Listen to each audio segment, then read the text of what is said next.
थी, गई वापिस आ गई। जय श्री कृष्ण। राधा कृष्ण मंदिर, राजेंद्र नगर विस्तार। अब नरसिंह जी को तो अक्रूर जी ने धन दे दिया। और फिर नरसिंह जी का पास के गांव में एक ब्राह्मण रहते थे। उनकी पुत्री थी, उनका नाम था माणी गौरी। उनसे नरसिंह जी का विवाह हुआ।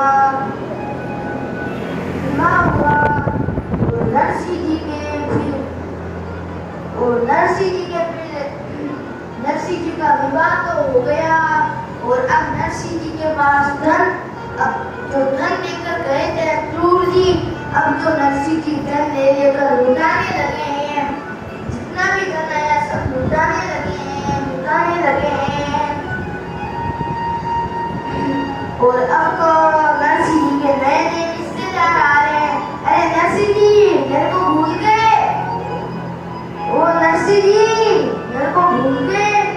नरसिंह जी ने सोचा मैंने कभी देखा तो नहीं है, ये नए नए रिश्तेदार आ रहे हैं।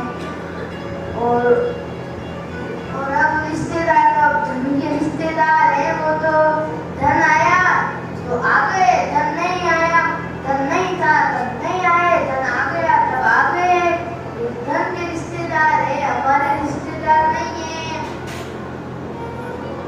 और अब नरसिंह जी तो कोई भेदभाव नहीं रखते, जो भी आता उनको धन देते जाते, लुटाते जाते। और उनका जो हवेली थी द्वारिका में इसीलिए बनाई थी कि जो भी द्वारिका के लिए जो भी संत या जो भी जाता है द्वारिका दर्शन के लिए, उनके लिए नरसिंह जी आराम से सेवा कर सके। और अब ऐसे चलता। और नरसिंह जी के एक पुत्र हुआ है, उस पुत्र का नाम है सावलदास। और एक पुत्री हुई है, नरसिंह जी की पुत्री हुई है, उसका नाम है नानी बाई। नरसिंह जी की पुत्री का नाम है नानी बाई। और अब उनका जन्म हुआ। और अब नानी बाई तो धीरे धीरे बड़ी होने लगी।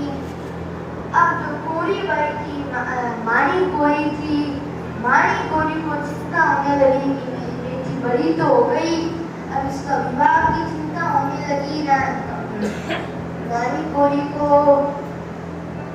और अब माणी गौरी ने नरसिंह जी से कहा कि अब क्या विवाह